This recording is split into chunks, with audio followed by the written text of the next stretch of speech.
Hello बच्चों, मैं प्रीति आज आपके सामने लेकर आई हूँ chapter atoms and molecules. Start करते हैं दिस वीडियो इस चैप्टर को। और इस चैप्टर के बारे में, जैसे कि इसका नाम है एटम्स एंड मॉलिक्यूल्स, तो एटम्स एंड मॉलिक्यूल्स में हम पढ़ेंगे एटम्स के बारे में और मॉलिक्यूल्स के बारे में। इसमें सबसे पहले हम जानेंगे कि एक महर्षि थे, महर्षि कनक। 500 बीसी पूर्व महर्षि कनक आए और उन्होंने डिविजिबिलिटी ऑफ मैटर के बारे में बताया कि मैटर को हम कैसे छोटे छोटे पार्टिकल्स में डिवाइड कर सकते हैं। देखिए, कोई भी जो चीज़ है, सपोज के लकड़ी है, आयरन है, उसको फाइन पार्टिकल्स में कन्वर्ट किया जा सकता है, वो चूरे की फॉर्म में, पाउडर की फॉर्म में। तो जो उसका सबसे छोटे से छोटा जो पार्टिकल होता है उसको हम एटम कहते हैं। तो an Indian philosopher Maharshi Kannada postulated that if we go on dividing matter यानी कि पदार्थ, we shall get smaller and smaller particles. Ultimately, a time will come when we shall come across the smallest particles beyond which further division will not be possible. तो उसके आगे उसका division नहीं होगा matter का। तो ये बताया था महर्षि कन्नड़ ने। उसके बाद यामा आए और उन्होंने इस कॉन्सेप्ट को और इलेबोरेट करके हमें बताया। उन्होंने बताया कि जब वेरियस एटम्स आपस में कंबाइन होते हैं तो वो एक और कंपाउंड बनाते हैं, मतलब कॉम्बिनेशन से इनके कुछ और चीज भी मिलती है। और उसको उन्होंने बोला कि वेरियस फॉर्म्स ऑफ मैटर, यानी जो मैटर की वेरियस फॉर्म्स है वो एटम्स के कंबाइन होने से बनती है। जैसे कि आपको पता है कि Na और Cl आपस में कंबाइन होंगे तो वो NaCl यानी कि नमक बनाएंगे। कैल्शियम, कार्बन और ऑक्सीजन के 3 मॉलिक्यूल्स आपस में कंबाइन होंगे तो वो CaCO3 बनाएंगे। ठीक है, तो अभी हम आगे चलते हैं। And around the same era ancient Greek philosophers Democritus and Leucippus have suggested these types of ideas. उन्होंने क्या बोला? उन्होंने भी सेम बात बोली कि अगर मैटर को हम कंटिन्यूअसली डिवाइड करते रहेंगे तो एक ऐसी स्टेज आएगी जहां पे वो पार्टिकल्स को डिवाइड करना इम्पॉसिबल हो जाएगा, मतलब वो बिल्कुल ही स्मॉलेस्ट फॉर्म में आ जाएंगे।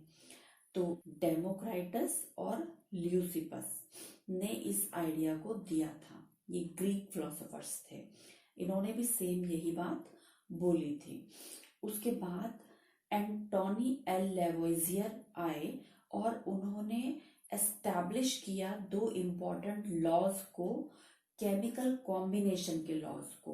तो केमिकल कॉम्बिनेशन के लॉज में जो 2 लॉ थे वो लॉ थे कि फर्स्ट लॉ है लॉ ऑफ कंजर्वेशन ऑफ मास, यानी कि मास को कैसे कंजर्व किया जा सकता है, मतलब मास जितना है ना उतना ही रहेगा। तो ये लॉ कहता है कि मास can neither be created nor destroyed in a chemical reaction. कोई भी अगर केमिकल रिएक्शन होगी तो मास को ना डिस्ट्रॉय कर सकते हैं और ना ही क्रिएट कर सकते हैं। अभी मैं आपको इसको यहाँ पे एक्सप्लेन करूंगी। और जो सेकेंड लॉ है वो है लॉ ऑफ कांस्टेंट प्रोपोर्शन, मतलब कि अगर हम कोई भी रिएक्शन कर रहे हैं तो उसमें जो प्रोपोर्शन है रिएक्टेंट और प्रोडक्ट का वो कांस्टेंट रहेगा। ये लॉ कहता है in a pure chemical substance the elements are always present in definite proportion by mass. It was given by Proust and is also known as law of definite proportion। ये जो constant proportion है इस law को definite proportion भी बोलते हैं। इसको Proust ने इस लॉ को सजेस्ट किया था। तो अभी हम फर्स्ट लॉ को देखेंगे।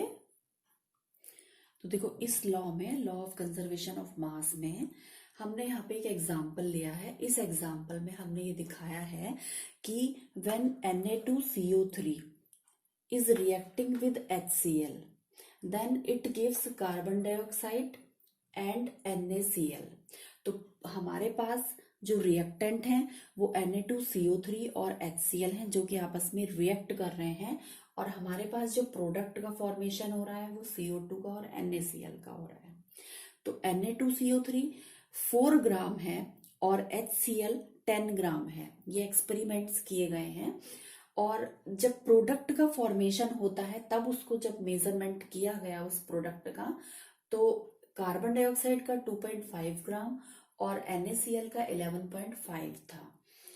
तो इसमें हम देखते हैं कि जो टोटल मास है रिएक्टेंट का, यानी कि सोडियम कार्बोनेट का और हाइड्रोक्लोरिक एसिड का, यानी कि 4 + 10, इनका जो टोटल मास है वो है 14 ग्राम।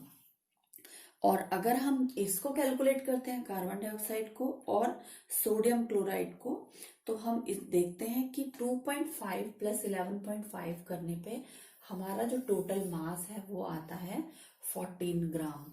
तो इस लॉ में हमें हमारी जो अमाउंट है, हमारा जो मेजरमेंट है, वेट जो है रिएक्टेंट का, that is equal to the weight of the product. Reaction से पहले जितना था उतना ही रिएक्शन के बाद है, मतलब यहाँ पे कोई लॉस नहीं होता है। तो ये है law of conservation of mass. तो इस लॉ में हमने देखा कि the reactant and product have the same mass. It means that there was no loss और gain of mass after the reaction. तो ये जो डेटा है, ये डेटा हमें हेल्प करता है कंजर्वेशन ऑफ मास को एक्सप्लेन करने में। और इस एक्सपेरिमेंट से हमें, अगर हम सेकंड लॉ की बात करें तो ये है लॉ ऑफ कांस्टेंट प्रोपोर्शन, और इस लॉ का दूसरा नाम है लॉ ऑफ डेफिनेट प्रोपोर्शन। इस लॉ को प्राउस्ट ने दिया था, और ये लॉ कहता है कि किसी भी केमिकल सब्सटेंस में जो एलिमेंट हैं वो हमेशा एक डेफिनेट प्रोपोर्शन में या रेशियो में उनके मास के अकॉर्डिंग प्रेजेंट होते हैं। In a chemical substance, the elements are always present in definite proportions or ratios by mass। जैसे कि अगर हम यहाँ वाटर का एग्जाम्पल ले रहे हैं, वाटर के एग्जाम्पल में हमने देखा कि वाटर में हाइड्रोजन के दो एटम्स इन्वॉल्व हैं और ऑक्सीजन का एक एटम इन्वॉल्व है। अब ये वाटर हमें कहीं से भी मिल सकता है, ये हमें टैप से भी मिल सकता है, ये हमें हैंड पंप से भी मिल सकता है, और ये हम कहीं पे भी चले जाएं, US में चले जाएं, इंडिया में चले जाएं, न्यूजीलैंड में चले जाएं, लेकिन पानी जो है उसमें हमेशा 2 हाइड्रोजन के और एक ऑक्सीजन का एटम इन्वॉल्व होता है। तो अगर हम मास के अकॉर्डिंग इनका रेशियो देखेंगे तो हाइड्रोजन के क्योंकि 2 एटम यूज होते हैं, तो हाइड्रोजन का मास है 1, तो 2 × 1, और ऑक्सीजन का मास है 16। तो अगर हम इसका रेशियो लेते हैं तो हमारे पास ओवरऑल रेशियो कैलकुलेट होके आता है 1:8। तो यानी कि हम किसी भी मेथड से लें, हम कहीं पे भी पानी हम कहीं से भी लें, हमारे पास रेशियो ही आएगा। तो ये रेशियो ये प्रूव करता है कि पानी के अंदर यानी H2O के अंदर हमेशा एक डेफिनेट प्रोपोर्शन होता है। अगर हाइड्रोजन एटम का जो रेशियो है वो 1 है, तो ऑक्सीजन का जो रेशियो है वो 8 होगा। इसी तरीके से अगर हम अपना दूसरा एग्जाम्पल लेंगे, हमारे सेकेंड एग्जाम्पल में हम ले रहे हैं कार्बन डाइऑक्साइड। तो कार्बन डाइऑक्साइड आपको किसी भी फॉर्म से मिले, फॉर एग्जाम्पल गांव में अगर चूल्हा जलता है, वहां उस चूल्हे में से कार्बन डाइऑक्साइड रिलीज हो रही है। आप बाइक से जा रहे हैं, स्कूटर से जा रहे हैं, कार से जा रहे हैं, कार्बन डाइऑक्साइड वहां से प्रोड्यूस हो रही है।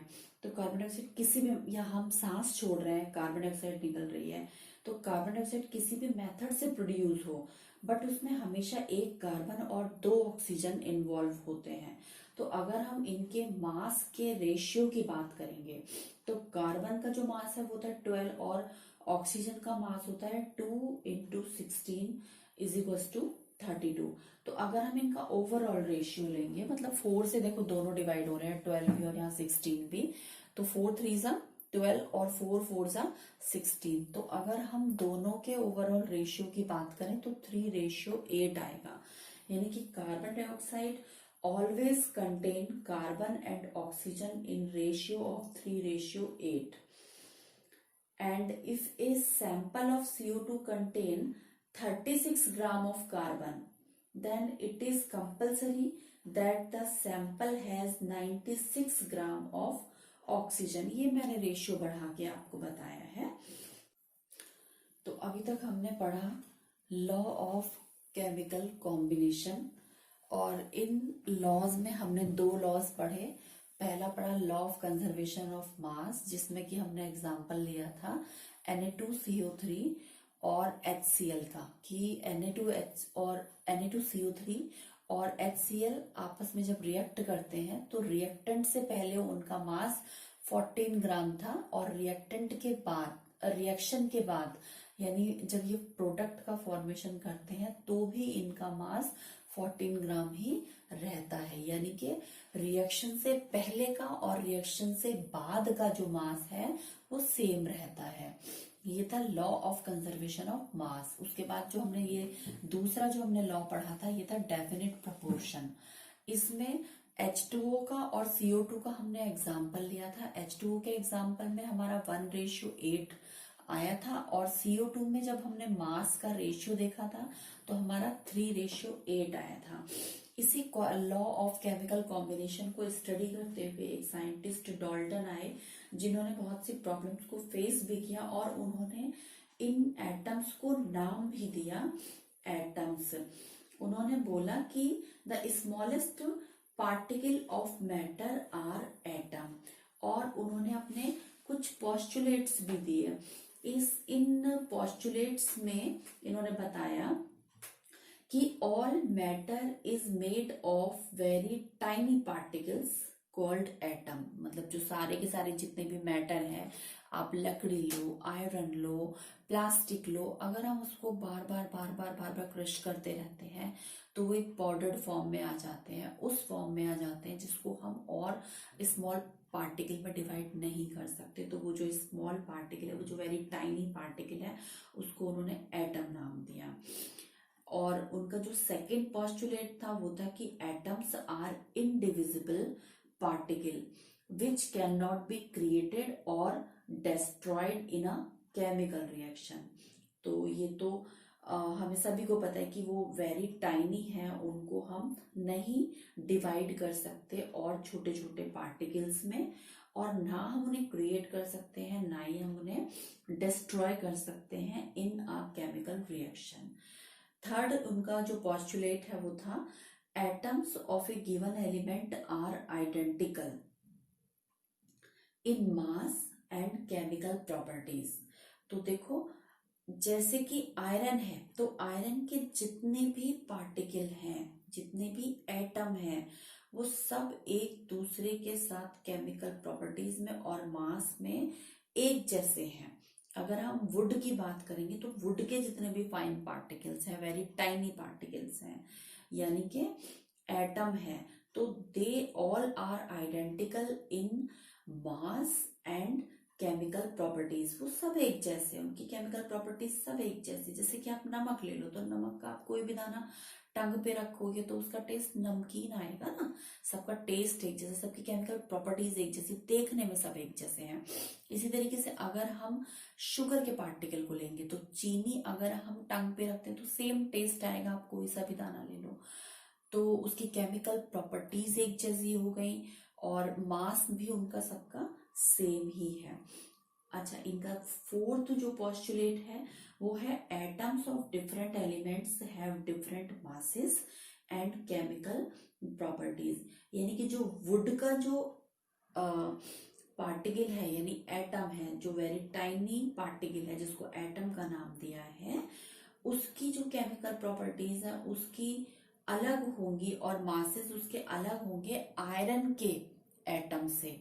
आयरन के एटम के मास और केमिकल प्रॉपर्टीज अलग होंगी।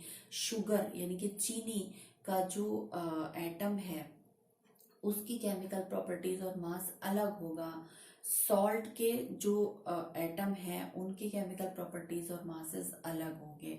यानी कि जो डिफरेंट मैटर है, वुड है, आयरन है, निकल है, गोल्ड है, सभी की जो एटम्स हैं उन सभी की केमिकल प्रॉपर्टीज अलग अलग होती हैं। लेकिन एक मैटर की जो सभी एटम होते हैं उनकी केमिकल प्रॉपर्टीज एक जैसी होती हैं, उनके मास एक जैसे होते हैं। बट डिफरेंट जो सब्सटेंस है, डिफरेंट जो मैटर है, उनकी केमिकल प्रॉपर्टीज सबकी अलग अलग होती है, मासेस अलग अलग होते हैं। तो इसके बाद हम चलते हैं हमारे नेक्स्ट पॉइंट की तरफ। Point 5, atom combine in ratio of small whole number to form compound. तो यहाँ पे देखो, जैसे कि हमारे पास यहाँ H2O लिखा है, तो H2O में 2 हाइड्रोजन के और 1 ऑक्सीजन का है। तो यानी कि जो डिफरेंट एटम्स हैं वो आपस में कंबाइन होकर एक कंपाउंड बनाते हैं। 1 कार्बन और 2 ऑक्सीजन आपस में कंबाइन होकर कार्बन डाइऑक्साइड बनाते हैं। 2 सोडियम, 1 कार्बन और 3 ऑक्सीजन आपस में कंबाइन होकर Na2CO3 यानी कि सोडियम कार्बोनेट बनाते हैं। तो जब डिफरेंट एटम कंबाइन होते हैं एक फिक्स रेशियो में, तो वो एक कंपाउंड का फॉर्मेशन करते हैं। हमारा जो इसका नेक्स्ट यानी कि लास्ट जो पोस्टुलेट है वो है the relative number and kind of atoms are constant in a given compound. यानी कि जैसे हमने यहाँ पे बात की Na2CO3 की, तो इसमें जो रिलेटिव नंबर Na के हैं वो 2 हैं, कार्बन का है वो 1 है और ऑक्सीजन के 3 हैं। तो ये एक फिक्स प्रपोर्शन में ही रहेंगे। Na के 2 हैं और कार्बन का 1 है, ऑक्सीजन के 3 है, तो ये एक फिक्स प्रपोर्शन ही चलेगा। अगर यहाँ पे थोड़ा सा प्रपोर्शन चेंज होता है या कोई और एटम कंबाइन हो जाता है तो वो अलग कंपाउंड बन जाएगा। जैसे H2O में 2 हाइड्रोजन के और 1 ऑक्सीजन का मॉलिक्यूल है,